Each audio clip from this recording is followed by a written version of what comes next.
नमस्कार दोस्तों, मैं हूं जनित पावे 15 और आज हम जानेंगे भगवान शिव के जन्म की वो रहस्यमयी कथा जिसे सुनकर आपको न सिर्फ रोमांच होगा बल्कि आपके मन में श्रद्धा और विश्वास की लहर दौड़ उठेगी। प्रारंभ। जब सृष्टि ही नहीं थी। हम समय के उस बिंदु पर चलेंगे जहां कुछ भी नहीं था। ना दिन था, ना रात, ना ब्रह्मा, ना विष्णु, ना पृथ्वी, ना आकाश।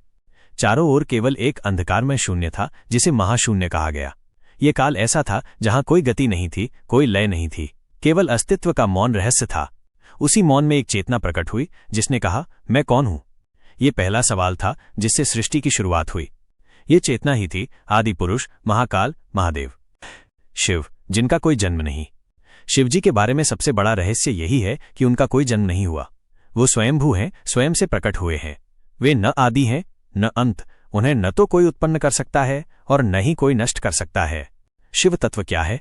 शिव कोई व्यक्ति नहीं है। वो ऊर्जा है, तत्व हैं, सिद्धांत हैं। वो तांडव हैं, वो शांति हैं, वो सृष्टि हैं, वो प्रलय हैं। जब ब्रह्मा ने विष्णु से कहा कि मैं सबसे बड़ा हूं और विष्णु ने कहा नहीं मैं हूं, तब एक अग्निलिंग आकाश से प्रकट हुआ जो ऊपर नीचे अंतहीन था। दोनों देवताओं ने उसकी सीमा जानने की कोशिश की लेकिन कोई नहीं जान सका। तभी उस अग्निलिंग से प्रकट हुए शिव और उन्होंने कहा, हे ब्रह्मा, हे विष्णु, मैं आदि हूं, मैं अनंत हूं। शिव पुराण में वर्णित शिवजी की उत्पत्ति। शिव पुराण में बताया गया है कि जब सृष्टि की रचना का समय आया तब परम ब्रह्म ने 3 शक्तियां उत्पन्न की, ब्रह्मा, विष्णु और महेश।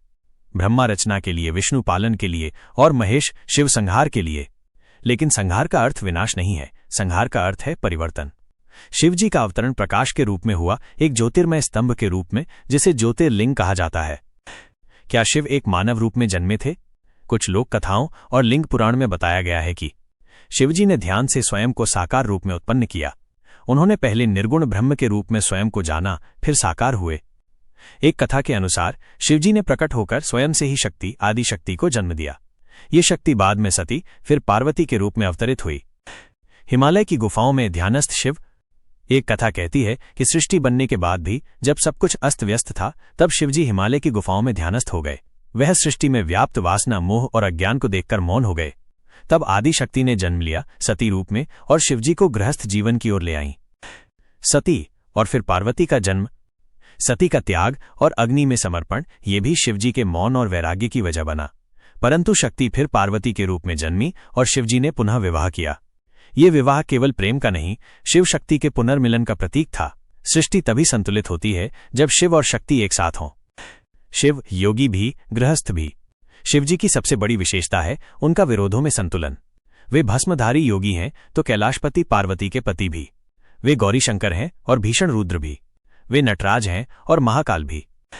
जनित पावे 15 से जुड़िए क्योंकि शिव केवल कथा नहीं, अनुभव है। दोस्तों, शिव की ये कथा सिर्फ पौराणिक नहीं, ये आध्यात्मिक विज्ञान है। शिव को जानना, अपने भीतर की चेतना को जानना है। वो आज भी मौजूद है, आपके भीतर, मेरे भीतर, इस संपूर्ण ब्रह्मांड में। अगर आपको ये कथा पसंद आई हो तो जनित पावे 15 को अभी सब्सक्राइब करें क्योंकि ऐसी ही धार्मिक, रहस्यमयी और प्रेरणादायक कहानियां हम लाते हैं हर हफ्ते, हर बार एक नए दृष्टिकोण से। अंत में, शिव को समझना मुश्किल नहीं है। अगर आप मौन में उतरें तो वो आपके भीतर मिलेंगे क्योंकि शिव है मौन और मौन ही शिव है। हर हर महादेव। ओम नमः शिवाय।